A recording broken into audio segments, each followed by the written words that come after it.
Bonjour chers amis téléspectateurs de Yoff Média Info. C'est Pape Birane Diop, coordonnateur du tournoi des révélations, accompagné du président Djibi Cissé d'Océan Rafi et aussi de M. Baïda Chomban Imam, qui est le manager général d'Océan Rafi. C'est avec plaisir que nous nous retrouvons ici au stade de Yoff pour boucler la dernière journée, qui a été une journée âprement disputée par ces gamins, avides de montrer et de monnayer leur talent. Ça a été aussi une journée où nos partenaires ont offert des maillots à ces gamins. Sur les 150 gamins, on avait fait 2 sélections de 11 joueurs plus 5 remplaçants. Et on a assisté à un très bon football produit par ces gamins. C'est pour vous dire que toujours nous sommes au service du football, partout où ça se fait, surtout ici à Yoff, là où nous habitons. Nous appelons tous les Yoffois à être soit devant nous, soit à côté de nous pour mener à bien ce projet. Parce que déjà, c'est un projet innovateur,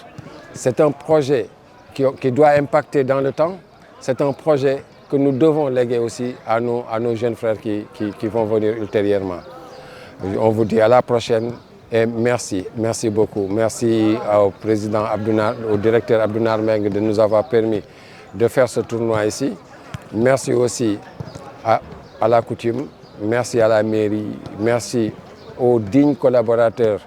à savoir le comité d'organisation de Yoff Océan Rafi, qui n'ont ménagé aucun effort pour la réussite de cet événement. Je vous dis à la prochaine. Bientôt, ce sera la 7e édition. Merci beaucoup. Assalamu alaikum wa rahmatullah. Ginnaaw bu ñu sant Yàlla julli ci Yonent bi sallallahu alayhi wa sallam, ñu ngi wax alhamdulillahi rabbil alamin. Tàmbale nañ ko ci bismillahi rahmani rahim, jeexale nañ ko ci alhamdulillahi rabbil alamin. Ñu nekkoon fi ñetti fan di def ay détection. Comme ni ko président Birane waxee, may wax ci kàddu président Djibi Cissé,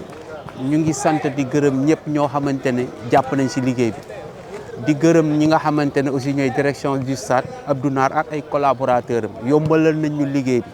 Mais di waxaat encore di feddali kóllëre yi nga xamante ne ñun waa Océan Rafi am nañ ko ak Dan Sarr moom mi nga xamante ne mooy président Océan Rafi mu nekk ci ay xat-xat di ñaan yàlla na ko yàlla xeetali jëlee ko fa mu nekk. Parce que bés bi lu si mënta am si wàllu taar si wàllu réussite loxo mu ngi ci biir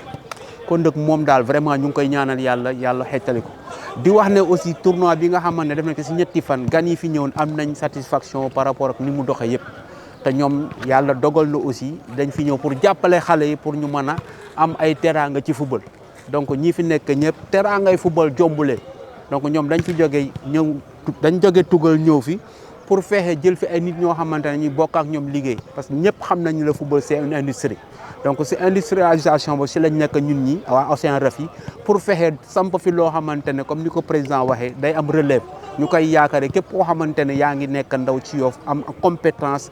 bëgg a développer Yoff si ñi nga xamante ne mooy le sport particulièrement le football ñu ngi lay tàllal loxo bunte yi tëjuñu ko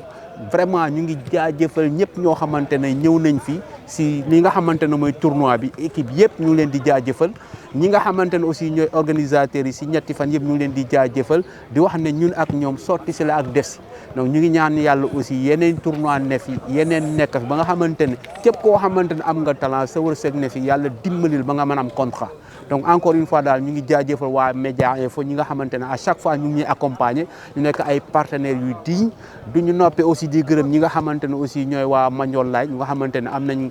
vraiment link bu wóor ak waa Rafi vraiment encore une fois daal ñu ngi sant yàlla di gërëm ñëpp ñoo xamante ne jàpp nañ si ginnaaw bu ñu sant yàlla julli seen aussi ñu ngi ñaanaat yàlla yeneen i tournoi am ba fekk ñu fi ba xale yi mën ko def si jàmm ak salaam comme ni mu amee kon nag asalaamualeykum wa rahmatullahi taala wa barakaatu.